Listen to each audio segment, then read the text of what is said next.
हरियाणा के ऊर्जा परिवहन एवं श्रम मंत्री अनिल विज ने मीडिया कर्मियों से बात करते हुए कहा कि वक्फ बोर्ड संशोधन बिल कल लोकसभा में पारित हुआ क्योंकि ये एक महत्वपूर्ण बिल था और ये बिल चोरी ठगी रोकने के लिए है क्योंकि सारे देश में वक्फ की जमीनों को लूटा जा रहा था। विजय ने साफ करते हुए कहा कि वक्फ बोर्ड बिल में कोई पहली बार संशोधन नहीं हुआ है बल्कि इससे पहले भी 5 बार संशोधन हो चुका है। इसी तरह उन्होंने कहा कि हिंदुस्तान में अब सालों साल नरेंद्र मोदी का सूरज चमकेगा और विपक्षियों की तो काली रात है और काली ही रहेगी।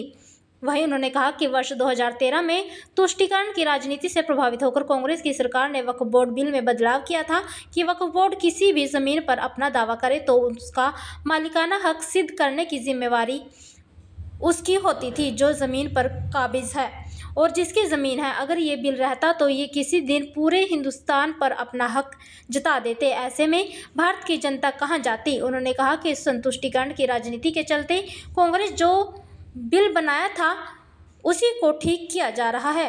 वहीं मस्जिद में स्कैनर लगाए गए थे। रिजेक्ट टू वक्फ अमेंडमेंट बिल, जिस पर विज ने कहा कि सरकार जो भी काम करती है वो आमजन के लिए करती है और इससे आम जनता खुश है। पूरे देश भर में कल पटाखे बजाए गए, गुलाल उड़ाए गए, लोग झूमते हुए दिखाई दिए, लेकिन जो धर्म के ठेकेदार हैं उनको तो खुश नहीं किया जा सकता क्योंकि उनका एजेंडा धर्म नहीं होता, उनका एजेंडा राजनीतिक है। उधर विपक्ष ने कल के दिन को काला दिन बताया। जो सवाल के जवाब में विज ने चुटकी लेते हुए कहा कि हिंदुस्तान में अब सालों साल नरेंद्र मोदी का सूरज चमकेगा और विपक्षियों की तो काली रात है और काली ही रहेगी। नाम पर जो जमीनों की सारे देश में लूट हो रही थी उसको रोकने के लिए ये अमेंडमेंट बिल लाया गया। ऐसा नहीं है कि इस बिल में पहली बार कोई अमेंडमेंट हो रही है, 5 बार पहले हो चुकी है और कांग्रेस ने तो 1913 में इसमें वो प्रावधान कर दिया कि वक्फ अगर किसी भी ज़मीन को अपनी क्लेम कर लेता है, अपना दावा दिखा देता है, तो जिसकी ज़मीन पे करा है उसको कोर्ट में जाके सिद्ध करना पड़ेगा। और ऐसे धारा के होते हुए कल को वो सारे हिंदुस्तान को अगर वक्फ की प्रॉपर्टी कर दें तो सारे हिंदुस्तान को धक्के खाने पड़ेंगे कोर्टों में।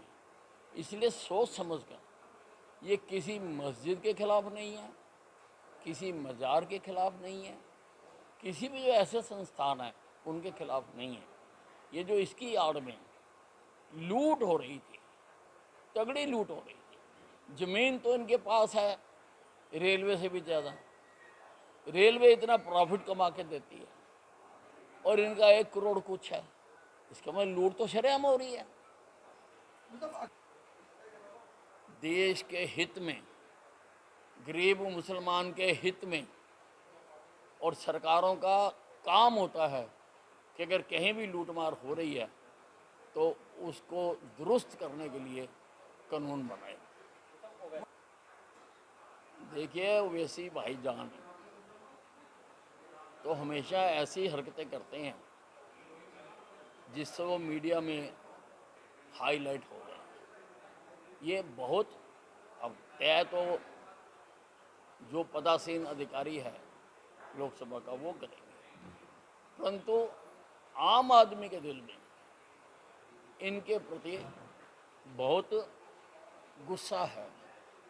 कानून तरीके से बनाया गया है।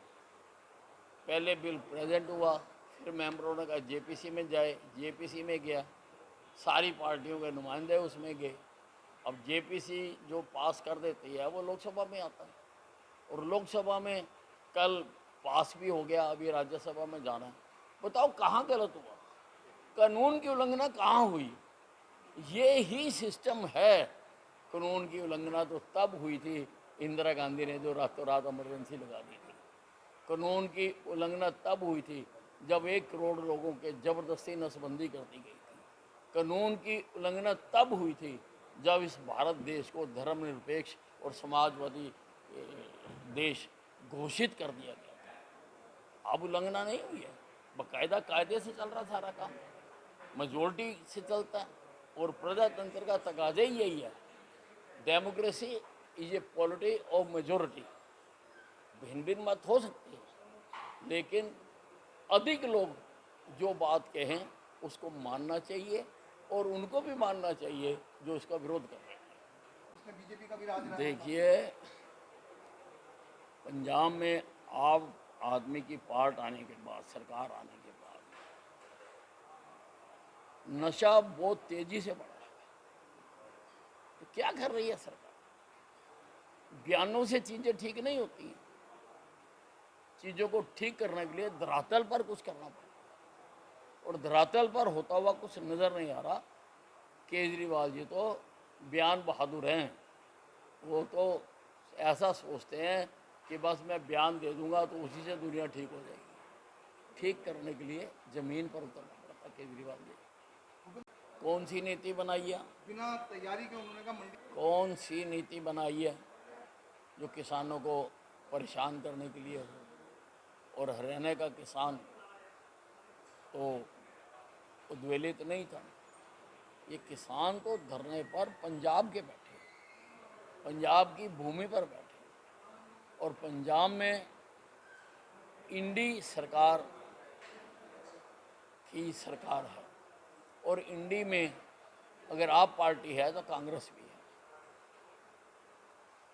बहुत बड़ी हद तक हुड्डा साहब भी जिम्मेवार है इसके लिए। उन्होंने एक बार भी जाके किसानों का हाल नहीं पूछा।